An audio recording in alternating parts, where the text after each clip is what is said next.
On va finir la lettre 5, donc.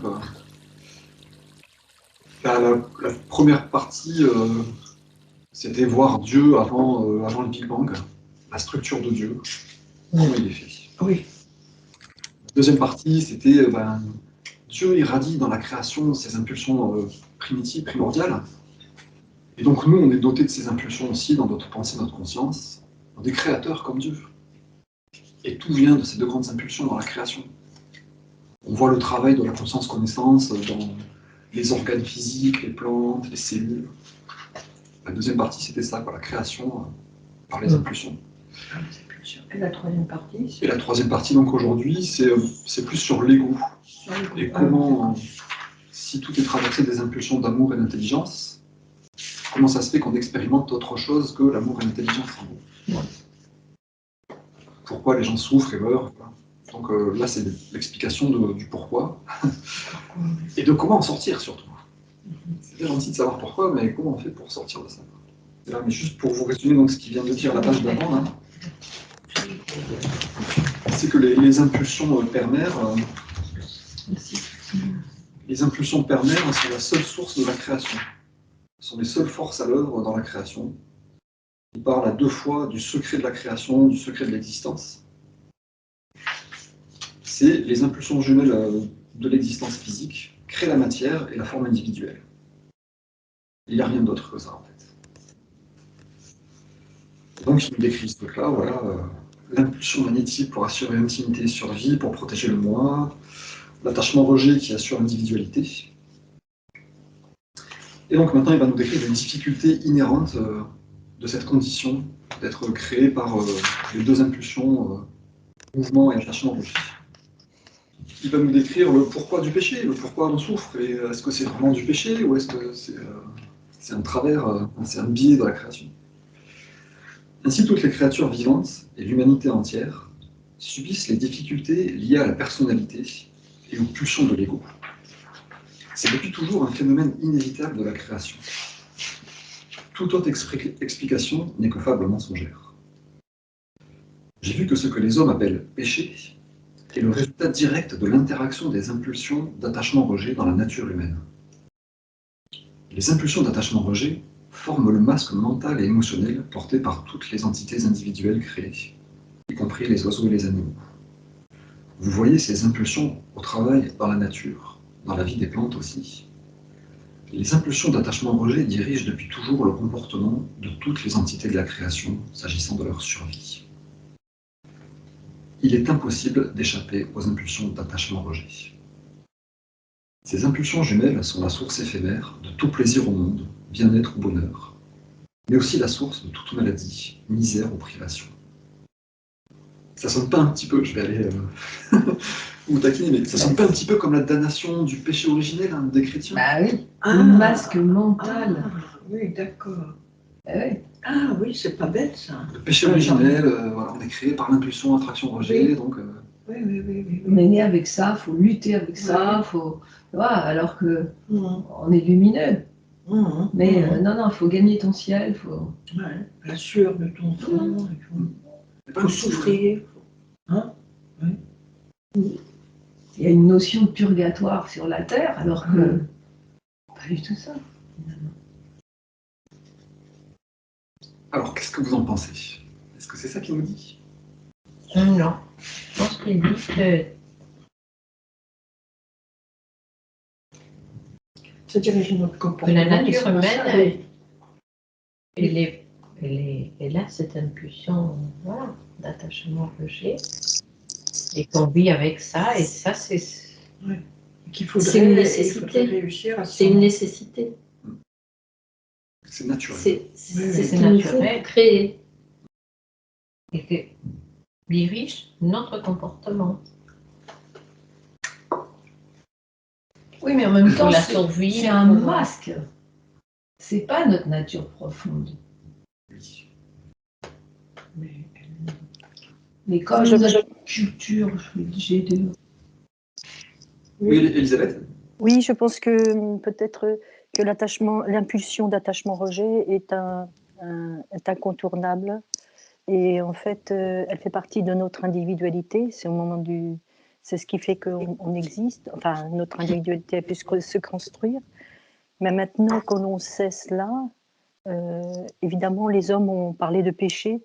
Ce sont des vieilles croyances qu'il faut lâcher pour moi. Et justement, il faut comprendre qu'il faut accepter les erreurs que l'on fait, parce que ça fait partie de notre évolution.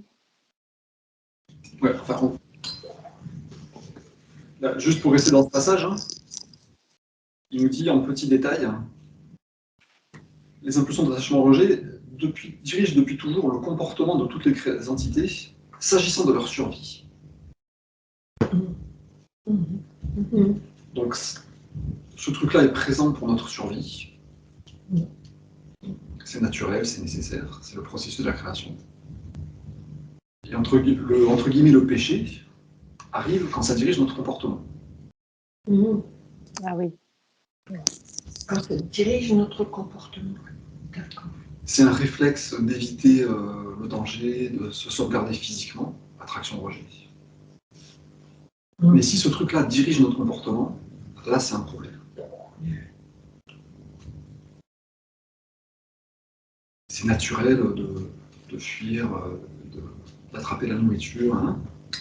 Mais si ça dirige notre comportement, sans tenir compte des autres... Voilà, si on enlève la nourriture à un voisin, voilà. Ça va plus. Ça.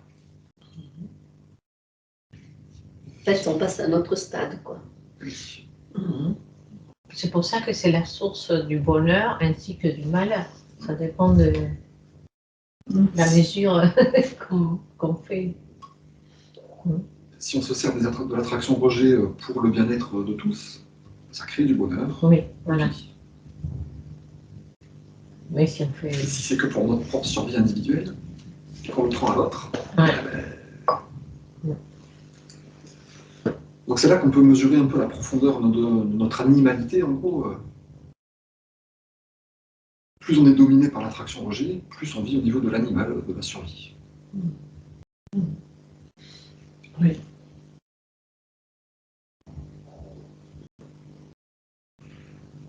Vous comprenez bien que la situation actuelle en particulier, puis la société en général, qui nous pousse à avoir peur, nous méfier de notre voisin, nous pousser dans la survie en permanence, c'est pour nous rendre des animaux avec pas de développement spirituel.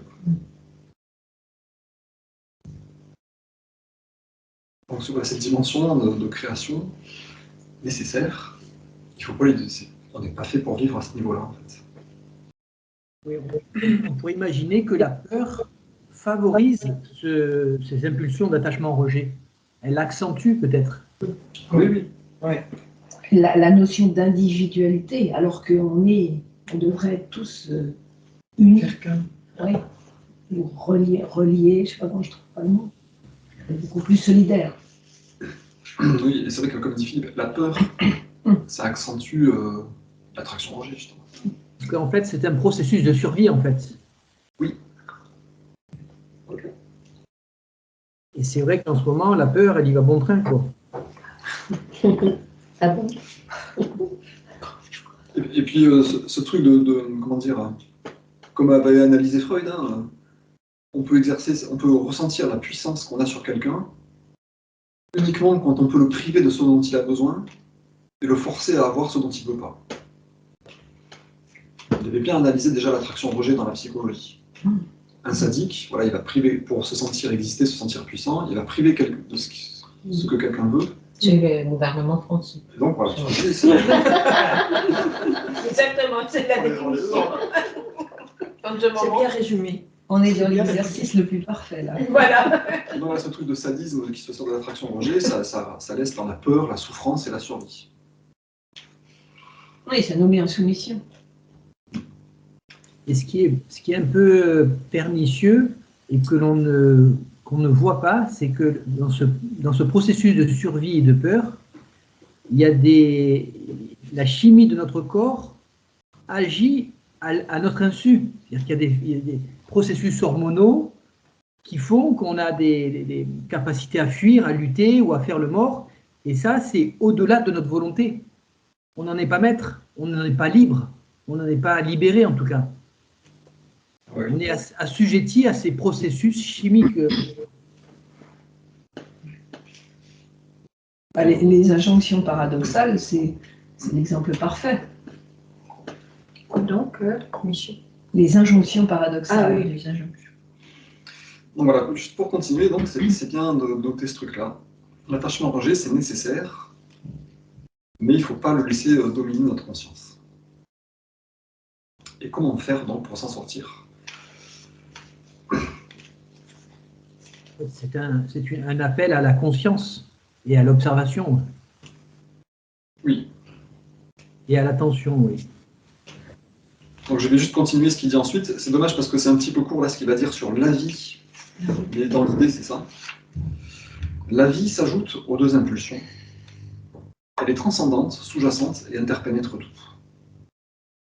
Elle est née de l'explosion de la conscience universelle, base et source même de la conscience terrestre. Donc là, il nous dit qu'il y a les deux impulsions et il y a la vie en plus qui s'ajoute. Il va en reparler un petit peu plus loin. Donc la vie est née de l'explosion de la conscience universelle, base et source même de la conscience terrestre. De même que la conscience père-mère est créatrice, la pensée de l'homme est créatrice. Car la pensée et le sentiment humain sont deux instruments jumeaux actifs et inséparables de la conscience père-mère. Donc voilà, on a été créé à l'image de notre Père, on est créateur parce qu'on détient ces deux impulsions, ces deux instruments. Aussi, les impulsions d'attachement-rejet dans la personnalité individuelle sont-elles hautement créatrices. Elles déterminent et elles matérialisent les formes de conscience, des choses désirées et des choses rejetées. Voilà le deuxième secret fondamental de l'univers. Elle matérialise les formes de conscience. Oui. Je sais pas si... Des choses désirées, des choses rejetées.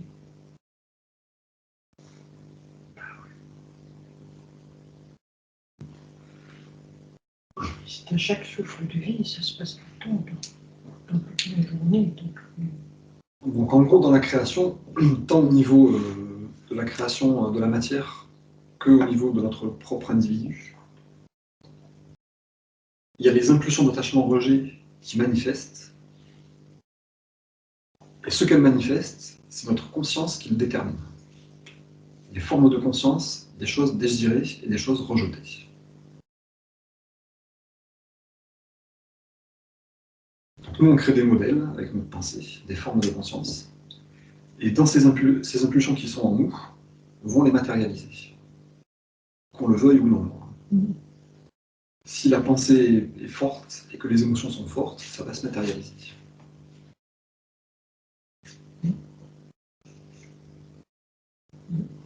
Donc, vous voyez, la page de page avant, il disait le premier secret fondamental de l'univers, c'est que tout vient de ces deux impulsions. Le deuxième secret fondamental de l'univers, c'est que nous possédons ces impulsions et qu'elles matérialisent ce qu'on pense.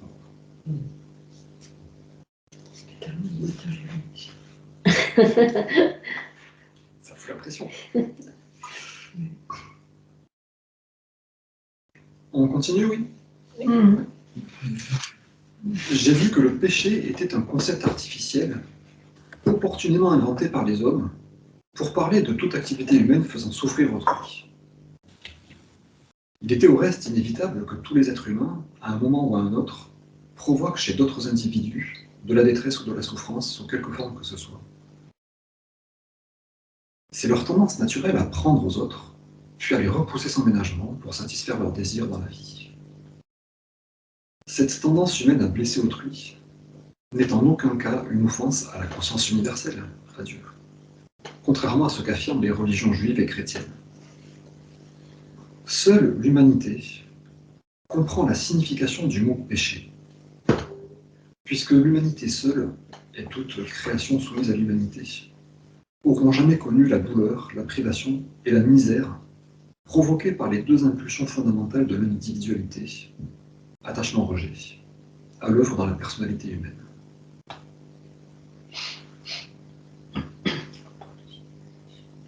Ça vous paraît clair à peu près?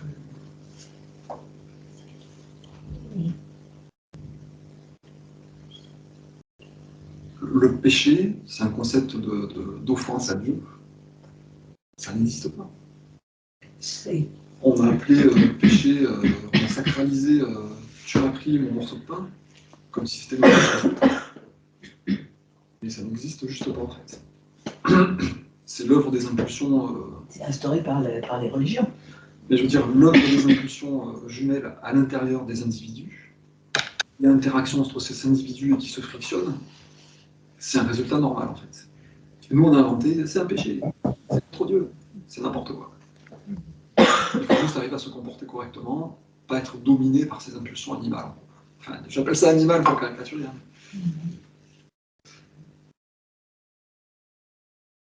Oui, je dirais que aussi, ça enlève aussi tout ce qui est culpabilité. On a connu ça toute notre vie et on s'aperçoit que finalement, tout ça, c'est de l'ordre humain et non pas spirituel et que on travaille spirituellement, mais on n'a pas à tenir compte de... Enfin, la culpabilité, c'est vraiment le poison qui nous maintient, en fait. Voilà.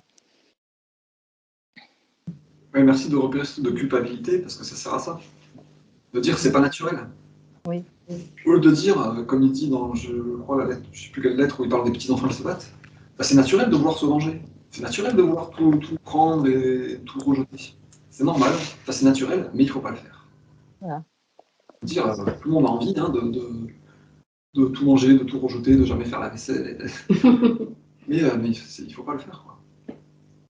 Donc cette notion de péché, voilà, elle a éjecté le problème en disant vous êtes des pécheurs, démerdez-vous. Vous faites une offense à Dieu, on vous crucifie.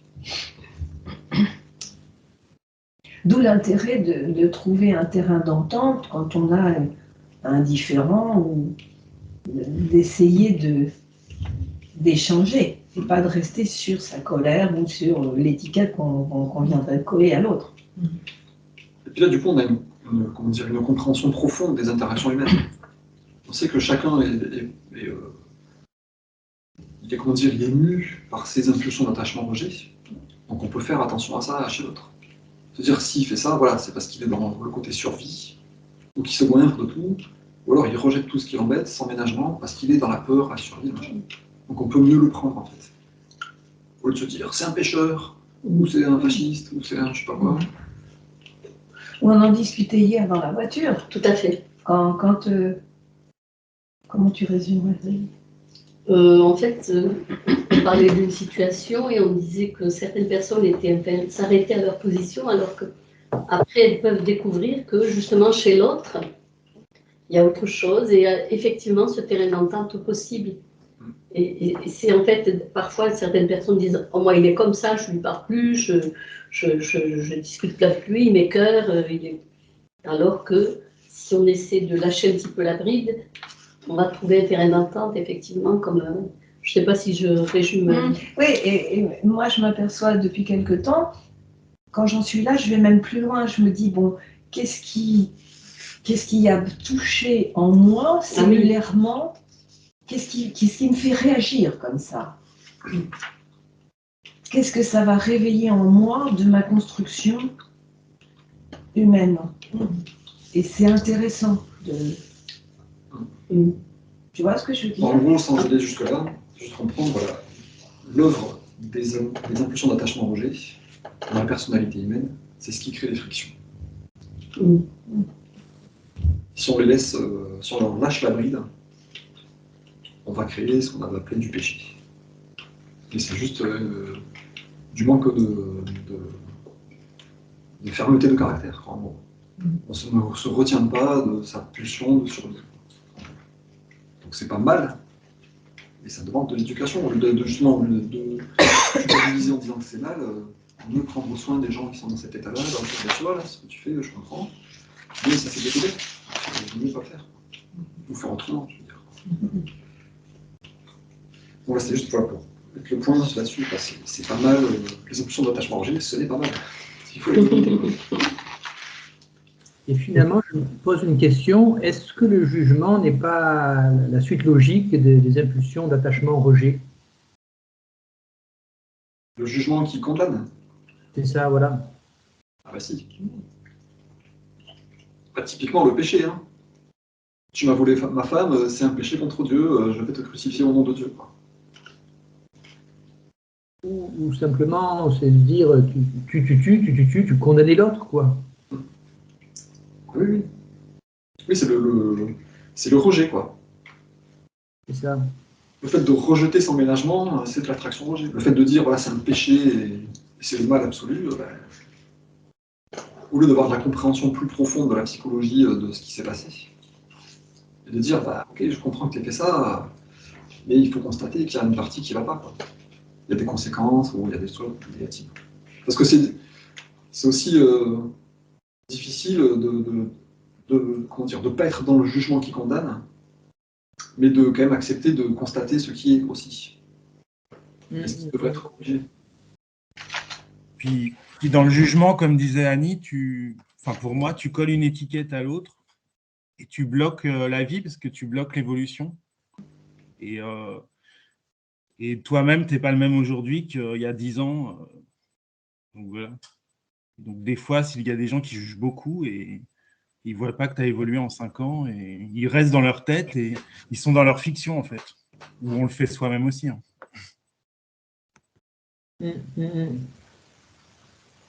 En tout cas, c'est bien de garder, ce qui est important, c'est justement l'évolution, comme tu dis, Eric. Quoi.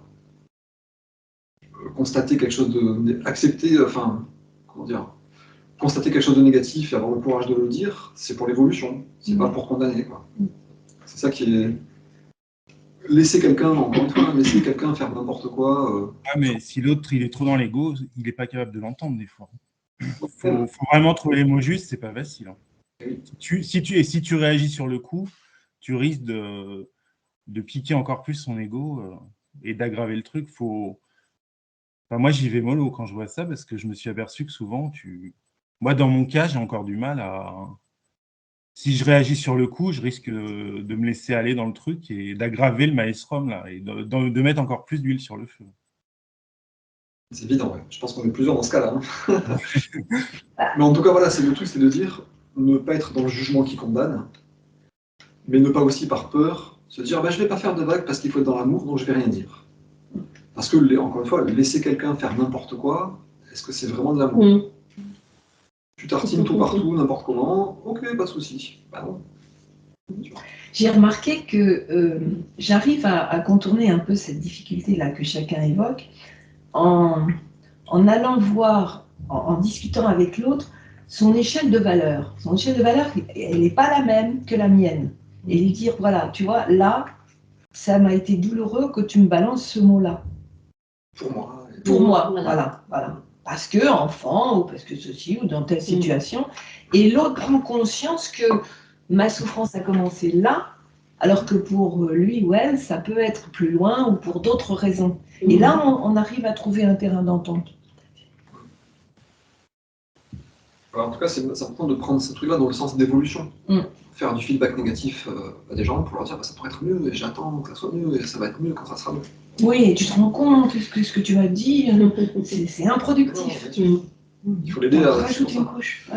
Bien comprendre ce qu'il va nous dire dans la suite. Là. La vie qui se rajoute aux impulsions d'attachement-rejet, elle va nous pousser à croître et à faire croître les autres, à nous guérir et à guérir les autres, à nous nourrir, à nourrir les autres, à satisfaire nos besoins et satisfaire les besoins des autres. Donc il faut se servir de l'impulsion de vie en nous pour surmonter les impulsions d'attachement-rejet, pour ça, pour aider les gens. Pour que les interactions frictionnantes des impulsions deviennent des occasions de croissance. Mais dans le récit de la Passion du Christ, on n'a pas un exemple de la non-impulsion de rejet. Quand le Christ ne répond pas à Pilate ou à tous ces juges-là, en fait, il ne répond pas et il garde le silence. Et c'est vrai que moi, j'ai eu l'exemple de ma mère qui gardait le silence. Je trouve ça, c'est quand même pas mal. Et la seconde point, c'est quand à la fin, là, quand il va mourir, il pardonne. Il pardonne. Non seulement il n'a pas rejeté ses juges, il accepte quelque part. Donc il fait l'inverse de ses impulsions. Il garde le silence. Et puis à la fin, il pardonne. Il pardonne de notre ignorance, en fait. Et je crois que c'est ça, en fait. pour moi, la conclusion, c'est qu'on est ignorant de chez ignorance. C'est pour ça qu'on est à l'école ce matin. C'est pour sortir de notre ignorance. Le Christ, il avait bien surmonté ses impulsions d'attachement objet, comme il le dit quand il raconte à la fin de la lettre 3 et de la lettre 6, là, la scène. Et à la fin, il dit il a prié pour rester dans l'amour jusqu'à sa mort. Et c'est ce qui s'est passé. Le concile, les pharisiens étaient trop imbus de leur ego. Il ne pouvait pas parler avec eux, donc il n'a rien dit. Il aurait pu les insulter, crier, faire n'importe quoi, il s'est dit non. Restons dans l'amour. Et pareil, il pardonne les gens en disant je comprends que vous soyez braqués, que vous nous tuiez parce que vous n'êtes pas d'accord. C'est pas très grave. Donc il avait bien surmonté ses impulsions d'attachement au rejet. On va voir là dans la suite la méthode que propose le Christ donc, pour surmonter ça. Donc on continue. Hein. L'impulsion innée qui pousse l'homme à protéger son individualité l'a conduit à instaurer des règles et des lois dans la société humaine. La puissance créatrice universelle, l'amour, n'a absolument rien à voir avec l'établissement de restrictions, limitations, lois et jugements humains. J'ai aussi vu que la puissance créatrice permère, la vie, s'écoulait continuellement à travers tout l'univers. Dans mon intellect, la vie se servait des impulsions jumelles de pensée et de sentiment. Donc voilà, là ce que propose le Christ, c'est de se servir de la vie qui s'écoule à travers lui. Donc c'est pas c'est pas de la philosophie, ou c'est pas ce que tu racontais Philippe, hein, de analyser, constater, être triste, tatati. C'est plus simple que ça en fait. Et donc il va nous expliquer comment faire. Quoi. Ainsi, toute pensée ou sentiment imparfait, de force suffisante, pouvait déranger et modifier les modèles de conscience des choses créées. À l'inverse, ma pensée entièrement purifiée des impulsions jumelles de l'ego, ma pensée entièrement réceptive à l'intelligence amour de la puissance créatrice permère, réintroduirait l'état d'amour intelligent parfait. Donc, un état imparfait issu d'une pensée imparfaite pouvait être rendu à un état d'intégrité en changeant les attitudes et les pensées de l'ego en attitudes et pensées d'amour inconditionnel. Mon esprit est un instrument du processus créateur tout entier issu de l'universel. Donc une petite pause là. Chaque fois, il faut ramener les choses dans ce sens-là. Quand on se trouve dans une situation, hop, il faut inverser et tout d'un coup prendre conscience déjà de la chose. Donc là, il me dit des pensées imparfaites, des pensées, voilà. Tout a été créé parfaitement par Dieu. Ouais. Nos pensées imparfaites ont créé des conditions imparfaites. Ouais. Et on peut le ramener à l'état de perfection en changeant nos pensées, en surmontant nos pensées de l'ego, de survie, et en nous focalisant sur l'amour inconditionnel qui traverse tout, en fait. Et donc, on peut capter cet amour inconditionnel en nous, à travers notre âme. Et la façon de sortir de ce piège structurel, c'est ça. C'est de se décoller un petit peu de la survie, du niveau animal survie, et d'aller aspirer à la vie qui a tout créé. Et de laisser cette vie nous inspirer notre comportement, nos pensées, nos émotions. Oui, mais la vie, il parle bien d'intellect. S'écouler continuellement à travers tout l'univers, dans mon intellect, la vie serait des impulsions jumelles. Donc, si tu veux, il y a aussi notre raison qui doit intervenir là-dedans. Oui, oui. Il dit, voilà, mon esprit était un instrument du processus créateur tout entier issu de l'universel. C'est-à-dire, si on met notre esprit accordé à la conscience universelle, avec les pensées, les émotions de la conscience universelle, comment dire, on sort complètement de ces trucs de survie, quoi. On ne crée plus aucune friction, on pardonne ceux qui nous crucifient, on ne crée plus de friction des impulsions primordiales. C'est ça que tu voulais dire, Philippe ? Ben, c'est que quelque part, je comprends qu'à travers notre façon de penser, on se donne on trouve des raisons plus profondes à dépasser ces impulsions. Ouais. En gros, voilà, comme il a dit, deuxième secret fondamental de l'univers, les impulsions d'attachement-rejet de la personnalité individuelle sont hautement créatrices. Elles déterminent et matérialisent les formes de conscience, des choses désirées, des choses rejetées. C'est se dire, pour choisir mes formes de conscience, des choses désirées, des formes rejetées. Les formes rejetées, peut-être il n'y en aura plus même d'ailleurs.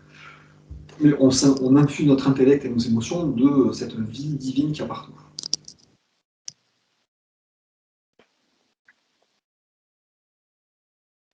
Du coup, on devient un instrument créateur parce qu'on va promouvoir la croissance, la nutrition, la protection. C'est complètement un autre jeu que de jouer à la survie, quoi. Tant qu'on est au niveau de la survie, des impulsions d'attachement-rejet, on va être en concurrence, on va se comparer, on va avoir peur, on va, je sais pas quoi, se battre, vouloir faire entendre nos droits, prévoir, se protéger. Quand on arrive à ce niveau d'amour inconditionnel, le jeu, c'est, il y a des créatures qui ont des besoins, et je vais participer à satisfaire ces besoins et à promouvoir l'amour partout, et l'élévation de l'esprit partout. Donc on joue à autre chose quand on fait ça, en fait.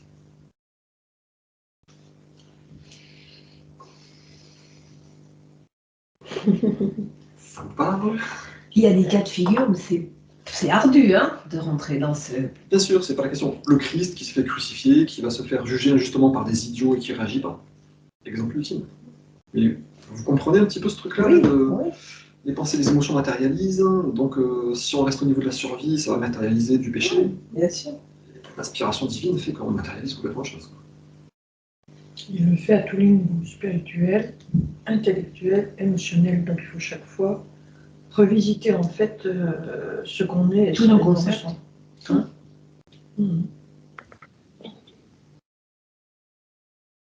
À tous les niveaux. Donc il faut que notre pensée, c'est tout le temps créatrice, non? Et que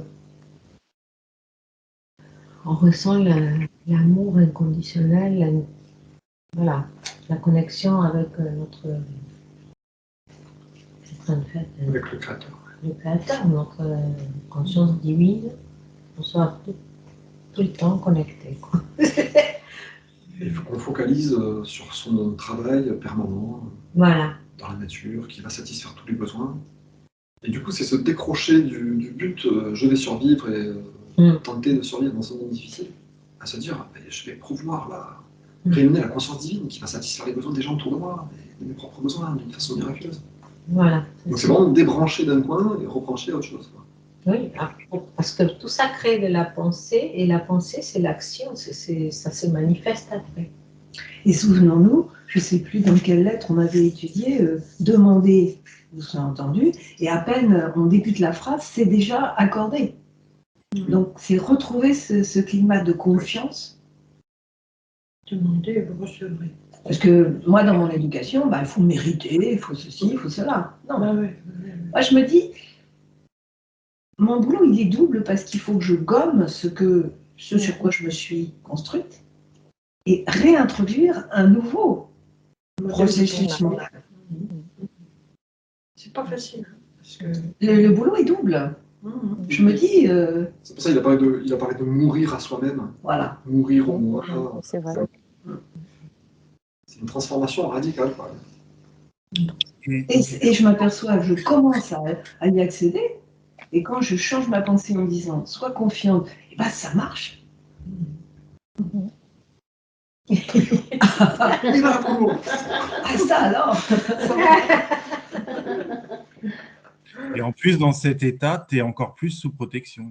Ah oui, je suis bien, j'acquiers un début de sérénité que je me suis jamais offert. Je m'aperçois que waouh. Et puis on voit que tout se passe mieux. Il n'y a pas de conséquences négatives, Non. que tout est... J'ai pas besoin de d'écorner un peu l'autre, je confie. Quand on est dans cet état, on voit que ça marche bien mieux et de façon plus fluide. Mais oui. Avec les impulsions Et la vie est un jeu à ce moment-là. Pas JEU. Ah oui. Tu vois. Ah, ça marche. Oui. Donc, juste, on va finir la lettre 5. Hein, pour voir justement comment ça s'est passé pour lui. C'est là, je crois. Mon esprit, donc, était un instrument du processus créateur tout entier issu de l'universel. Ah oui. Maintenant que je savais tout cela spirituellement, intellectuellement, émotionnellement, Ouais. je pouvais et je devais agir pour surmonter les impulsions jumelles de l'ego qui me dirigeaient, afin que la réalité divine puisse pénétrer librement mon esprit et mon cerveau. Mon ego humain combattit ma conscience père-mère avec acharnement lors des tentatives très vives que j'éprouvais à la fin de mon illumination dans le désert. Satan n'a rien à voir avec l'affrontement dont ma conscience fut le terrain. La bataille était engagée entre les impulsions jumelles de l'individualité, attachement-rejet, et la réalité divine qui s'était fait connaître à moi comme vie d'amour intelligent, me transcendant et cependant en moi. Notre Père dans les cieux et notre Père en nous. Donc voilà, pour bien situer la ligne de progression, elle est là. Entre les impulsions. Bataille, hein, c'est une bataille en soi. Là. La ligne de progression est entre les impulsions jumelles de l'individualité attachement-rejet et la réalité divine, la vie d'amour intelligent qui nous transcende, qui est à travers nous. C'est pour ça que dans la lettre 8, à un moment, il dit qu'on arrive à mettre en équilibre la validité de nos propres besoins avec les besoins des autres. C'est qu'on n'est plus dans les égos, on n'est plus dans la survie, on est dans... il y a une seule création. Donc c'est vraiment le chemin de l'illumination se trouve là, surmonter les impulsions jumelles d'attachement-rejet avec la divinité qui est en nous. C'est simple comme bonjour.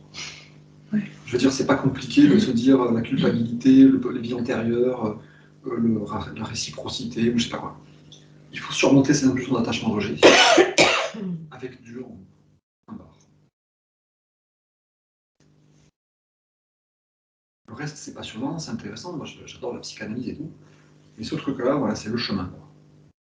Aspirer Dieu, la conscience divine dans notre conscience, pour qu'elle s'imprègne dans notre cerveau, dans notre esprit, pour qu'elle surmonte facilement les impulsions d'attachement-rejet.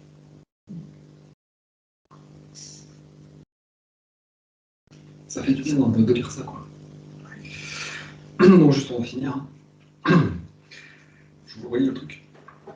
La bataille était engagée entre les impulsions jumelles de l'individualité, attachement-rejet, et la réalité divine, qui s'était fait connaître à moi comme vie d'amour intelligent, me transcendant et cependant en moi. Elle s'emparerait progressivement de mon individualité, si je méditais régulièrement et si je purifie ma conscience de mes impulsions égoïstes. Voilà la connaissance puissante que je ramenais à Nazareth. Aussi, le temps de convalescence que je passais auprès de ma mère, qui m'aidait à guérir, fut également un temps de prière et de méditation. J'y puisais l'inspiration et la force de vivre en toute conscience la nature de la réalité divine ou universelle. Je vous ai dit que la nature de la réalité divine ou universelle est la vie. Quand elle est active dans la création, ou les individualités de la création, elle croît, nourrit, régénère, guérit, protège, sert la survie de chacun et comble ses besoins dans un système d'harmonie parfaite, de coopération, de loi et d'ordre. C'est la nature de la vie. Son travail dans la création s'accomplit conformément à la nature universelle qui veut pour chaque être vivant le bien suprême. Comprenez le sens de ces mots et vous comprendrez pourquoi je revins du désert transformé. Une joie profonde m'animait. J'avais une conscience renouvelée de la beauté du monde, un sentiment de confiance absolue et je savais qu'il était possible de maîtriser l'apparence de la matière. Imaginez comme j'exultais à l'idée d'offrir aux Juifs la glorieuse nouvelle que le royaume des cieux était en eux. Ils pourraient le découvrir avec mon aide et changer leur vie à jamais. Je vous quitte. Cette même connaissance, pleinement comprise et méditée, peut changer le cours de votre vie. Lisez, vous élèverez votre conscience. Cherchez l'inspiration, elle vous viendra. Je souhaite tellement que vous compreniez cette lettre. Aspirez au changement, croissiez en conscience et réalisiez vos objectifs. Soyez en paix dans ma lumière. Au cours de votre lecture, tandis que vous réfléchissez, méditez et priez, ma conscience christique vous attire et se manifestera de plus en plus à vous au fil de votre évolution dans la connaissance divine. Que vous enveloppe maintenant dans l'amour et la foi en votre sagesse grandissante. Après, voilà, tout se trouve dans la méditation quotidienne, la purification de la conscience, la prière sincère. Il y revient régulièrement. Surmonter le doute. Il faut passer par là. Parce que c'est là qu'on va se construire et prendre notre force par la méditation. Et c'est surtout comme ça qu'on va attirer la conscience, on va attirer la vie en nous. Ouais. Tout le truc, c'est ça, c'est attirer la conscience de vie dans notre conscience.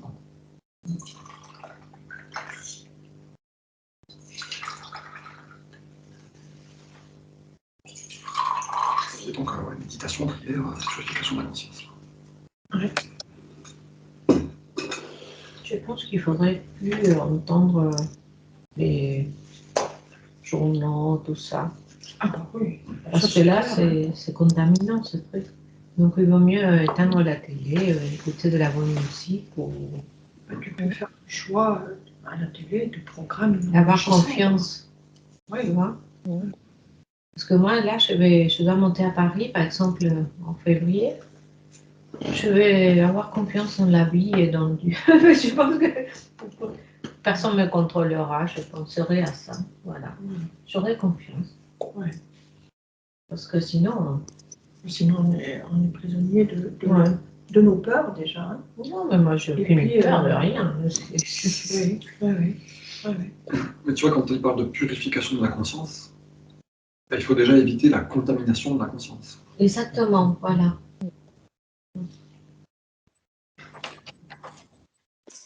Le premier bien qu'on puisse se faire, c'est ça, quoi. C'est jeter la télé, arrêter de croire tous ces trucs. Et c'est que même arrêter complètement de lire, d'écouter. Oui. C'est difficile, mais c'est vrai que de se baigner complètement dans cette conscience de Dieu est partout, satisfait de tous les besoins.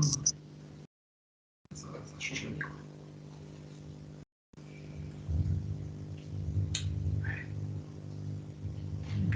On va créer notre bulle d'amour.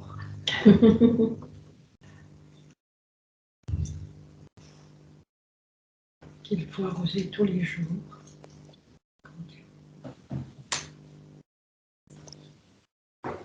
Et la maintenir. C'est comme, je ne sais pas si vous vous rappelez le message de 2014 qu'on avait fait il y a quelques semaines, là, où il parlait d'établir un cadre de conscience divine sur Terre. C'est un petit peu ça, la bulle d'amour, quoi.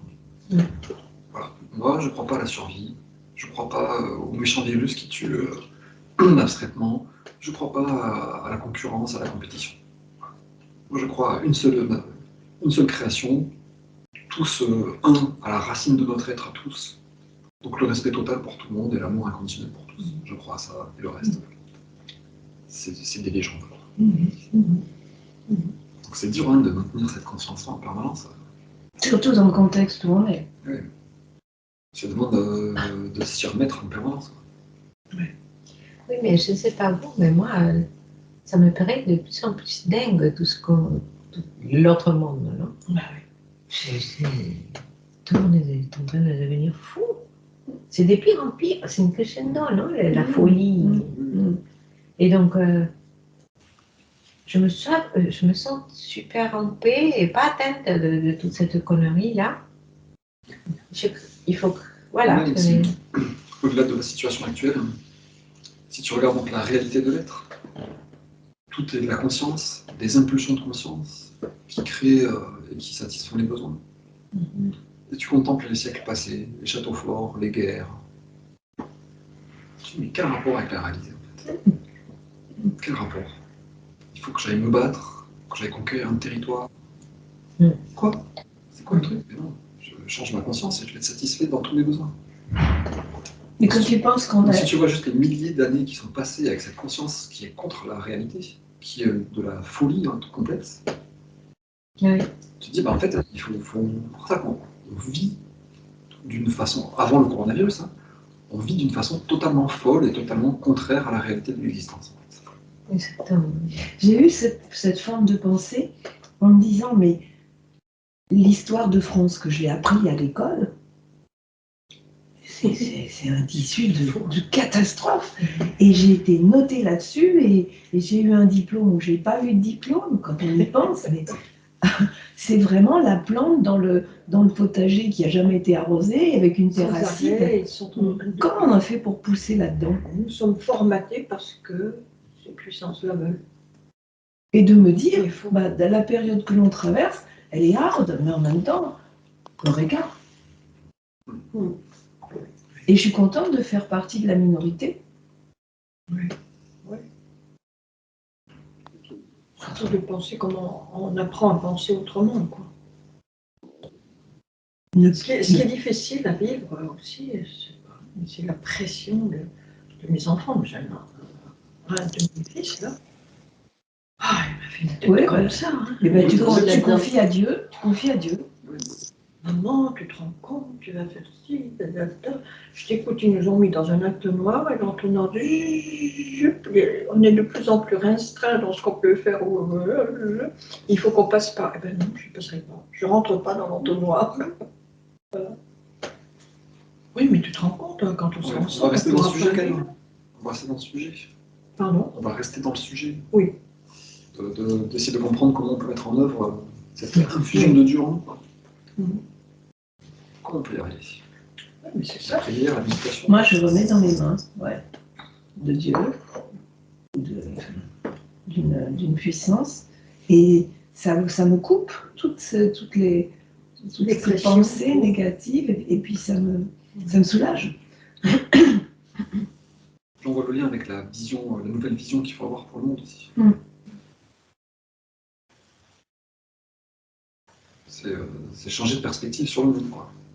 Se dire, effectivement, jusqu'à aujourd'hui, on a vécu n'importe comment.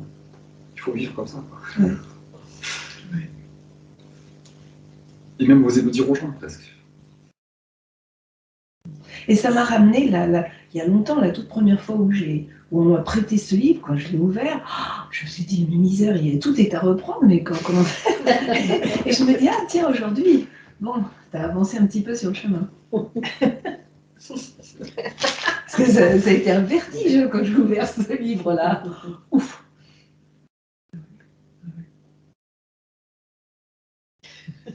On vit totalement à l'envers, ouais. Complètement. Totalement. Moi, je pense souvent, je ne sais plus dans quelle lettre c'est, il parle d'un maelstrom qui s'est formé d'agressivité, de violence, qui malheureusement devra s'épurer, c'est les lois de cause à effet.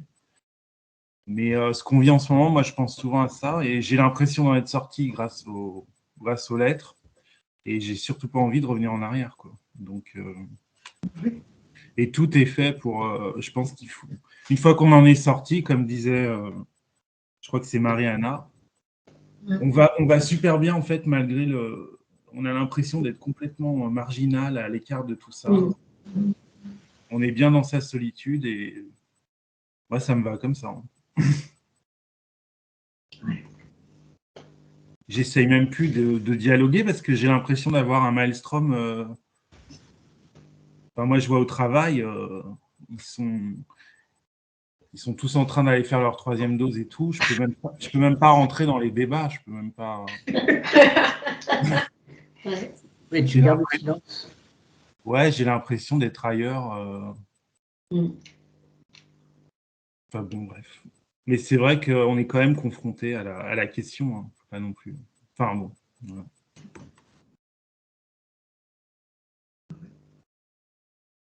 Par moments, moi, j'ai l'impression que ma récompense de m'être tournée vers cette conscience divine, c'est le cadeau d'appartenir à la minorité.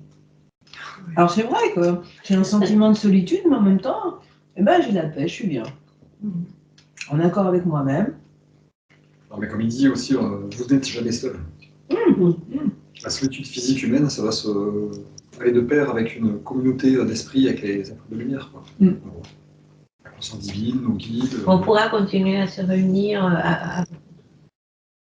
comment on dit, malgré tout ce qui se passe à l'extérieur, tout le monde qui s'écoule, nous, on va être là pour se réunir et... Regarde, on y arrive un peu. Oui. C'est des petits microcosmes, mais ça fait du bien. Oui, oui, voilà, et on va sourire à la vie et on va essayer de Au-delà de ça l'amour. aussi, prendre conscience qu'il y a des êtres dans l'invisible qui nous aident. Des âmes christiques, comme il le raconte dans une lettre, qui sont infiniment aimantes et qui irradient leur conscience sur la Terre. Donc ces gens-là, ils existent. Et c'est nos nouveaux copains.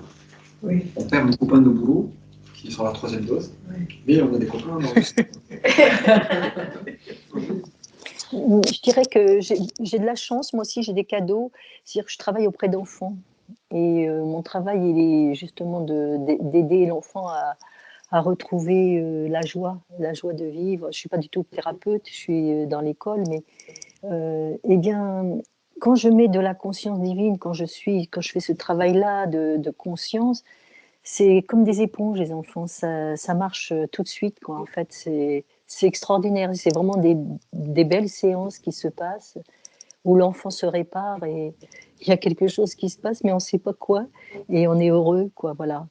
Et ça, c'est le beau cadeau que le Christ nous donne. C'est plus facile avec les enfants parce qu'ils ne sont pas dans le mental. Et puis les autres, comme disait, je crois Eric, il disait, ils nous voyaient avec notre ancien cheminement, notre ancien... Voilà. Et c'est difficile Ouais, on se bat, on est très seul, mais pas complètement seul, on sait. On sait, en fait, on sait dans l'humilité, voilà. Et il faut toujours rester branché. Parfois, c'est pas facile. Il y a des situations... Non, c'est pas facile. Mais ça fait bizarre cette année parce que là, pour la première fois, Noël, ça n'a pas la signification que ça avait avant, quoi. Voilà, ça me fait bizarre parce que petit à petit, je lâche, j'ai l'impression.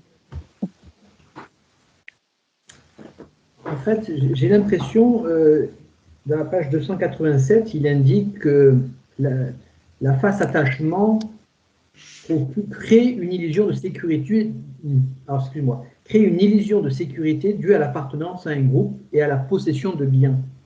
Et en fait, l'idée qui peut nous faire sortir de ce besoin de sécurité et d'attachement, c'est que la vie père-mère est créatrice, guérison, c'est ça? Oui, c'est exactement ça, ouais. Donc le préambule, c'est d'avoir bien conscience, Dieu répond à toutes nos attentes et qu'on n'a pas à chercher la sécurité à travers la face de l'attachement qui traîne, puise, attire, exige, tire, achète, s'agrippe, etc., etc. Oui, c'est exactement ça. Parce que, effectivement, moi j'ai fait l'erreur dans les temps passés, où j'avais choisi implicitement, mais inconsciemment, la sécurité à la liberté. Mais je n'étais pas conscient que j'étais ignorant de ce processus et du coup j'avais choisi la sécurité. En fait, on nous enseigne ça depuis tout petit, utiliser la matière pour satisfaire nos besoins. Rester au niveau de la survie, en fait. Avec l'attraction-rejet. Tu t'as respecté, attention, prends ci, rejette ça. Il nous a dit vers la fin, la vie, elle est active dans la création, elle croît, nourrit, régénère, guérit, protège, sert la survie de chacun et comble ses besoins. Sert la survie. Donc, quand on a imprégné de la conscience de la vie, on n'a plus besoin de la matière. La matière, en gros, va venir toute seule à nous. On ne va plus s'attacher à un truc. D'accord. Et c'est ça la grosse différence. Donc, ça sous-entend qu'on ait compris, intégré, que la vie père-mère répond à tous nos besoins, ce qui n'est pas simple non plus. Hein. C'est pas instantané non plus. C'est ça qu'il faut avoir le miracle de la foi, en gros.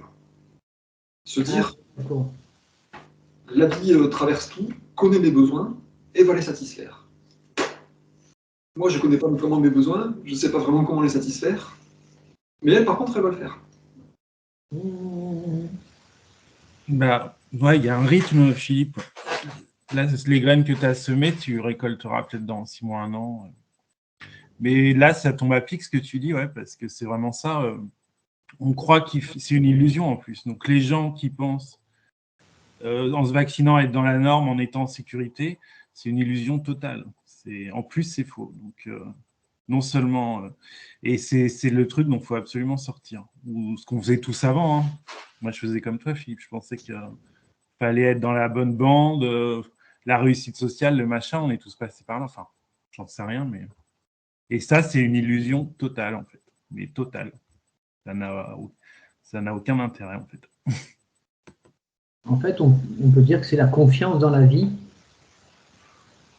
Cette énergie de vie, c'est ça dont il parle plus loin, là.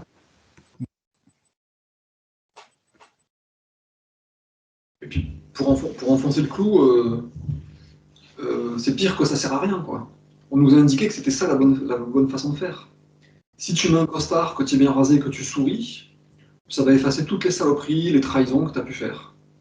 Voilà. Tu peux te conduire comme le dernier des requins si tu gardes un bon aspect matériel. Si tu fais matériellement les choses, ta conscience, on s'en fout, ça sert à rien. Donc il nous enseigne à l'inverse de la réalité. La réalité étant, on peut être heureux, parfaitement heureux, au fond d'un taudis et parfaitement épanoui. La matière ne sert à rien, c'est la conscience qui détermine tout, en fait. Ça, c'est la réalité. Et on nous a enseigné à faire l'inverse. Quelle que soit ta conscience, et l'air et fait semblant et matériellement expose une réalité, ce cas dans ta conscience, limite c'est du détail, quoi. C'est de la gestion administrative, quoi. Donc on est dans l'inversion totale de ce à quoi on accorde de l'importance. Et d'où voilà, cette transition à faire où on désinvestit l'attachement au rejet et on investit la conscience. Et se mettre le plus souvent possible en méditation dans la pensée lumineuse de l'abondance, la vie plus abondante. Moi, je ne peux pas empêcher de penser à une amie qui est vraiment en survie depuis des années, qui a un fils qui a des TOC, qui vit avec elle. La vie est vraiment difficile et elle est vraiment en difficulté financière et tout, malgré le fait qu'elle est très évoluée, elle croit, elle est ouverte à beaucoup de choses, elle travaille beaucoup sur... elle est très spirituelle, enfin, elle le prie et tout, mais comment elle fait au quotidien pour, à la fin du mois, ça va pas, elle n'a pas ce qu'il faut pour finir le mois, des fois elle manque du pain pour donner un peu de thon à son fils. Donc là, elle est vraiment ramenée à la survie alors que son esprit est vraiment évolué. Et je pense que c'est grâce à ça d'ailleurs qu'elle tient, sinon je pense que... Dans la lettre 2, il est très clair, hein, il dit si le père ne répond pas, ne croyez pas qu'il dort ou qu'il est trop loin pour vous entendre. Cherchez dans votre conscience ce qui a créé votre journée. C'est dur à entendre, hein, c'est super dur à comprendre. Oui, ça voudrait dire qu'en fait on est responsable de... Totalement. Mais oui, mais justement, elle a réfléchi, elle a repassé en revue tout ça. Effectivement, il y a une enfance très très catastrophique.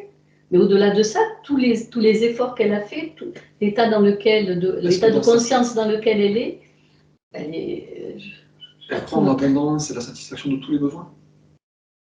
C'est difficile au quotidien quand vous vous levez et que vous avez juste un verre de tisane et un bout de pain parce qu'il faut donner à son fils. C'est ça le truc. C'est que, comme ils disent dans les lettres hébraïques, là, l'âme voit ce qu'elle crée et elle crée ce qu'elle voit. Donc c'est une boucle infinie. Je vois que je suis dans un taudis, je pleurniche. Je pleurniche, donc je reste dans mon taudis. Le drame de l'âme, c'est ça en fait. Tant qu'on n'a pas compris Dieu, qu'on n'a pas compris la transcendance de la conscience. J'ai pas l'impression qu'elle pleurniche, hein, parce que moi quand elle me... Je connais pas ta copine, mais c'est pour... Oui. On va pas faire un intervention particulier. La thématique générale de ce truc, quand on a compris ça, c'est tout est de la conscience, même si ça a l'air d'être solide et inerte, tout est de la conscience.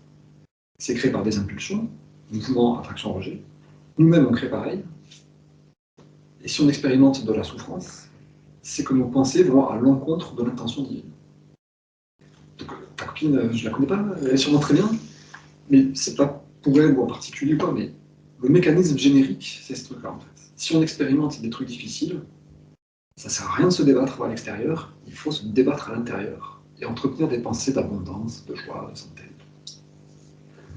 Après, il y a bien sûr le karma, il y a plein d'autres trucs. Hein. Mais c'est pour dire, ce truc fonctionne vraiment. Si ça ne fonctionne pas, c'est qu'on ne s'en sert pas bien, en fait. Tu vois, il faut sortir du truc, bah voilà, c'est le karma qui m'a puni, c'est les autres, j'y peux rien. En tout cas, l'enseignement des lettres, c'est vous y pouvez tout, et tout est sous votre responsabilité, en fait. Vous êtes entièrement responsable de ce que vous vivez. C'est sûr, c'est super dur à entendre. Et c'est ce qu'il enseigne. Donc moi, je ne peux pas te dire autre chose, quoi. C'est effectivement dur, mais oui. C'est un processus de purification qui peut prendre du temps, donc ça c'est pas du jour au lendemain, je veux dire. Pour revenir à ta copine, je pense que la seule chose que tu peux faire, c'est prier pour elle. Oui, tu sais que si moi je la trouve super évoluée, elle est dans la spiritualité, enfin elle le prie, elle est complètement, je pense qu'elle peut pas faire plus que ce qu'elle fait, tu vois. Je voulais pas insister, mais elle fait, Mais faire c'est bien, mais être c'est mieux. Tu vois, c'est ça. On peut faire la différence entre les lettres et la religion, quoi. Enfin, la chrétienté où on va à l'église, on se met à genoux, on mange les hosties, on récite, on chante quand il faut, tatati. On fait plein de trucs. Si on sort de l'église en se plaignant du monde, en disant comment je vais payer ma bouffe, c'est fini. Il a bien dit, si vous sortez de méditation, sortez-en avec des attentes. Attends, reprends ce que tu viens de dire là par rapport à... Si on va à l'église, qu'on fait extérieurement tous les gestes et qu'on suit la liturgie, mais qu'une fois qu'on sort de l'église, on se plaint en se disant comment je vais payer ma nourriture ce soir, on a cassé tout ce qu'on a fait à l'église. C'est bien, quand vous priez, quand vous méditez, sortez de votre méditation dans l'attente de changements positifs. Si vous priez, que vous avez fait un gros travail spirituel pour être en connexion avec Dieu, que vous sortez et que vous vous plaignez à quelqu'un de votre situation difficile pour avoir un petit peu de réconfort, vous cassez tout ce que vous avez fait. Donc ta copine, peut-être elle fait plein de trucs, mais est-ce qu'elle casse pas ce qu'elle a fait? C'est ça le truc. Comme tout est de la conscience, on ne peut pas échapper à notre conscience. On ne peut pas dire, je vais beaucoup prier, et après je pourrais faire n'importe quoi. Non. Tu vois, c'est ça le truc. On peut faire plein de trucs, les faire, ok, mais l'état dans lequel on est, qu'est-ce que je suis moi, et qu'est-ce que je crois, et qu'est-ce que j'entretiens comme croyance. Effectivement, si j'ai juste un qui n'ont pas à bouffer, je constate que j'ai rien à bouffer. Mais est-ce que j'entretiens la croyance? Ok, demain je vais bouffer vachement. Demain j'aurai plein de trucs. Comme dans la lettre 2. Tu n'es pas sûr que demain ça va mal se passer. Même si tu crois que la vie est dure, que les vêtements sont chers, tu te coupes dans le lendemain abondant parce que tu auras cette croyance. Pour en revenir avec l'exemple d'Annie, c'est Annie qui parlait de cette personne. C'est vrai, ce que tu dis, Marc, c'est tout à fait ça. Mais je pense aussi que quand on est avec quelqu'un qui est en difficulté, il faut éviter, enfin, c'est vrai, d'avoir des pensées dans lesquelles on se lamente et les transformer immédiatement, en fait. De façon à ce qu'on ne reste pas dans cette lamentation. Enfin, je ne sais pas si c'est le cas, j'en sais rien, mais c'est être vigilant avec quelqu'un qu'on aime beaucoup, mais qui a des grosses difficultés, un cancer, je dis n'importe quoi. Enfin, et justement, toujours transformer. Et ce que disait aussi le Christ, c'est que le plus beau cadeau qu'on peut faire à quelqu'un, c'est vraiment lui demander à la conscience divine, c'est qu'elle s'élève. Et ça, on peut le faire dans l'invisible, enfin, on peut le faire nous-mêmes, et c'est comme ça qu'on peut aider peut-être. C'est la seule, parce que c'est frustrant de voir quelqu'un qui va pas bien, et on l'aime beaucoup, et on voudrait tellement l'aider. Voilà. Tu vois, mais il y a un passage aussi qui me frappe quand même. Quand il dit l'impulsion innée qui pousse l'homme à protéger son individualité, la conduit à instaurer des règles et des lois dans la société humaine. La puissance créatrice universelle, l'amour, n'a absolument rien à voir avec l'établissement de restrictions, limitations, lois et jugements humains. Donc, tu vois, peut-être ton amie, elle est très disciplinée, elle se donne du mal pour suivre les règles, faire ce qu'il faut faire. Le truc de la religion. Il faut faire comme ça, parce que c'est comme ça. Il ne faut pas bouffer de viande le vendredi. Ok. Il faut faire ceci à la date. Ok. Il faut mettre un tiers. Ok. On ne sait pas pourquoi on le fait, parce qu'on est discipliné, on va avancer. Mais ça ne sert à rien. Non, je pense qu'elle a beaucoup plus de conscience que ça dans ce qu'elle fait. Hein. Et, moi, je la trouve très, très évoluée. Elle a une super conscience pour moi. Hein. Elle est bon. C'était pour dire, voilà, les lois et ce qu'on a nous rationalisé en disant c'est comme ça qu'il faut faire, ça compte pas du tout autant que l'état de conscience dans lequel on est. Si on est vraiment connecté à la vie, à la conscience universelle, les lois, il faut... Ça nous déconnecte de la conscience divine. Ça va à l'encontre. Ça peut peut-être aller un peu au début. Ça ne dure qu'un temps. Mais c'est pas ça qui fait le fond de la vie. Moi, je vous le dis rapidement, mais je suis allé en Amérique du Sud il y a 4 ans, au Guatemala, à Antigua. Ils font des tapis avec de la poudre de bois de couleur. C'est magnifique. Pendant des jours et des jours, ils tapissent les rues de tapis magnifiques et des motifs incroyables. Ils passent des heures et des heures. Et après, il y a la procession de la Vierge qui passe dessus et qui piétine tout. Ils font ça toutes les semaines pendant une certaine période. Donc tu dis, putain, mais si toute l'énergie qu'ils utilisaient à faire ça, ils l'utilisaient à purifier leur conscience, à méditer, à se créer, à connecter vraiment à Dieu, ça leur ferait beaucoup bien. Là, ils suivent les règles, les traditions, les trucs. Ils y passent des jours et de l'énergie de ouf. Ça développe un peu leur patience, leur dévotion, leur, je sais pas. Mais dans le fond du fond, ça ne sert à rien, quoi. Et tu vois, quelqu'un qui va avoir un cancer et qui va dire, mais j'ai fait mes tapis pendant tous les ans. Ouais. Et j'ai fait mes trucs, et j'ai fait mes ablutions et tout. Et j'ai toujours eu peur de la vie. Ah ouais, tu vois, ça marche. Et moi, c'est ça qui me fait souffrir. C'est des gens qui sont en difficulté, qui font des efforts, et qui vont vers des faux enseignements, ou des trucs partiels, qui les conduisent dans l'impasse. Et tu te dis, ah, toute la bonne volonté, l'énergie, mal utilisée. Et c'est pour ça que ce bouquin, il me paraît génial, parce que ça a l'air d'être valide, vraiment, quoi. Comment nous, on peut réagir quand on voit les enfants qui meurent de faim, tu vois, et cette famine des talibans, ou, je sais pas, hein, qui montre à la télé, c'est la seule chose qu'on peut faire, c'est méditer et envoyer de l'amour. Parce que sur le fond, c'est inacceptable. Oui, le problème, c'est que moi, le fait de savoir qu'il y a des enfants qui ne peuvent pas manger, ça me bouleverse. C'est horrible de ne pouvoir rien faire. Bon, je pense qu'à mon niveau, je peux juste prier. Mais est-ce que ça veut dire que cette famine, tout ça, il faut qu'ils la vivent? Tu vois, Moi, quand je vois ça, personnellement, j'essaie d'envoyer de l'amour pour atténuer les souffrances. Ouais. Et j'essaie d'envoyer une vision forte de tout va s'améliorer, ils vont progresser, ils vont arrêter de se battre, ils vont avoir de la nourriture, et tout va s'améliorer. D'accord. Il y a 50 bonnes raisons, le karma, le truc, qui font que peut-être c'est nécessaire qu'ils vivent ça. Ouais. En tout cas, les causes de ce truc-là, moi je prie pour que ça s'atténue, que ça s'arrête, Ouais. qu'ils comprennent et qu'ils fassent autre chose. Oui. C'est terrible. Pour moi, c'est le truc le plus dur. Ouais. Accepter dans ce monde qu'il y a des gens qui souffrent à tel point. Ouais, puis surtout les enfants, tu te dis, eux, ils n'ont vraiment rien fait pour souffrir, quoi. Après, que ça soit une motivation pour le développement spirituel, j'arrive pas à vous trouver le passage de la lettre 1 où il en parle. Et où il dit que sa grande compassion pour les gens, c'était un aiguillon pour atteindre son état christique final. Donc le truc, c'est pas non plus de ne pas regarder parce que ça fait chier. Hein. C'est de se dire, bah, ça vaut le coup de se développer spirituellement pour aider à améliorer. Savoir que ça existe, tu vois. Et pour que ça nous motive. Voilà. Pour progresser en disant, c'est pas normal de vivre sur un monde où les gens souffrent. Oui, voilà, c'est pas normal. Voilà. Moi, j'ai envie de progresser pour pouvoir aider. Quand tu vois cette je ne sais pas, mais il y a des années, j'ai toujours mal vécu les fêtes de fin d'année quand tu vois cette débauche de bouffe, soudainement, et que tu penses qu'il y a des enfants, des gens qui vont mourir aujourd'hui par pelletée entière.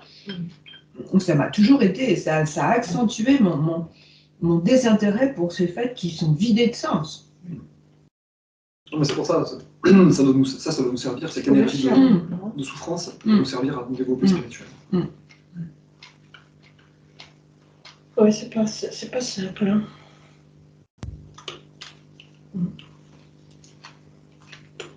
Marc, moi j'ai une question.